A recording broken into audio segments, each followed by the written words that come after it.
story so far. I'm your host, John Sabur, and today we're going to talk about the superannuation trap. This is something that really worries me because there's a lot of people out there, they're relying on their superannuation for retirement as and perhaps a legacy to leave behind for the family and children, when in reality it's a trap. And the reason I'm being so opinionated about this is because there's a lot of data and facts out there to really demonstrate that this isn't a trap, and needless to say, it's not going to be ever enough for anyone to comfortably retire. Okay, and now let's just have a bit of a deeper dive into this. Recently, I was curious about finding the average superannuation balance in Australia, and it was just triggered out of a conversation that I heard from Robert Kiyosaki, his latest book that he wrote about superannuation 401ks in the US, which is very similar. And I had a bit of a Google search here in Australia, and I found some data from the main two financial regulators here in Australia, and also some data from the Australian Bureau of Statistics. So this is all good sources of data. And I plotted here on here today. First of all, according to them, for you to be able to retire, you should have a superannuation balance of $640,000 at retirement age, when 65. Okay, and the data show that the different age gaps. 30, 40, 50, 60-year-old, this is for males. Females are a lot worse for obviously various reasons. We're just going to study a male population part of the data. Now at 30, if you want to hit this target, when you're 30, you should have around 61K on your superannuation. The average balance is 23K. Okay, so it's maybe a little bit around a third of it. When you're 40, if you want to hit again the mythical 640K they suggest, you should have around 154K. The average superannuation balance in Australia right now, as in 2020, is 51K. So that's a bit scary, right? A third. Okay, you see the pattern there. If you're 50, like me, you should have 271K. The average super is 102K. Yep, that's right. And when you're 60, just before retirement age, you should have 430,000. However, real people, the averages, the majority, have 170K. A lot of people, obviously, this is an average answer. A lot of people have a lot less than that. Okay, so this is why I call it a trap. Okay, it's not going to be enough for retirement. Imagine in the current situation, and I've got something really powerful, that if you're still thinking that you're going to do nothing, work super hard, have your superannuation, and then be able to retire comfortably on it, you're only kidding yourself, and your financial boat is heading for disaster. Okay. Now, let's just say, for example, that you do hit, this target, you hit that target. And don't have a look at this for now. And you say, well, look, I'm going to take it out of shares, I'm going to put it in the bank, and I'm going to get interest out of that.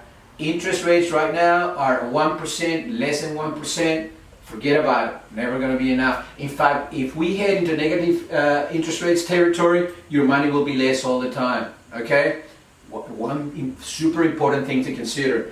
The other one, let's say there'll be I'm anticipating there'll be a few people watching this video saying, I'm in this target, I'm beyond this target. Good for you. Excellent. What I would encourage you to do right now, if you're one of those that's saying, I've got super, I've got a lot of money in there, I don't need to worry about anything else. In your superannuation website, go in there and search the long-term data, okay? And have a look at what happened to the super funds in the year 2008 and 2009. I did it on mine, and I've done it on quite a few of the most popular ones. 40 to 50% loss. So say for example you get to retirement age, around 60. You have your 640K, you're a legend.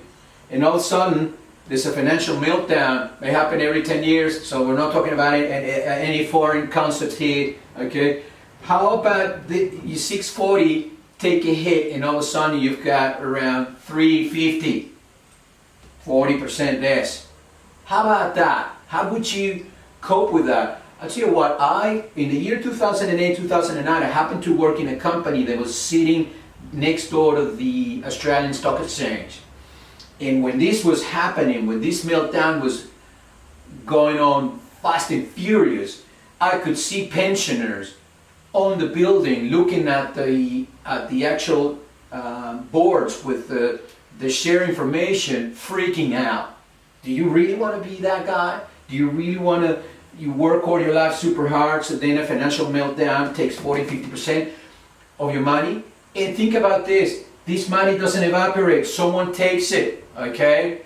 So this money, someone's making a big commission out of it. Money, remember, if you're losing money in your superannuation, in a financial meltdown on your shares, remember it doesn't evaporate, it just changes hands. So I want you to think about where does that money goes, okay? It goes to someone that was shorting the stocks on your stupid investment plans that they sold us.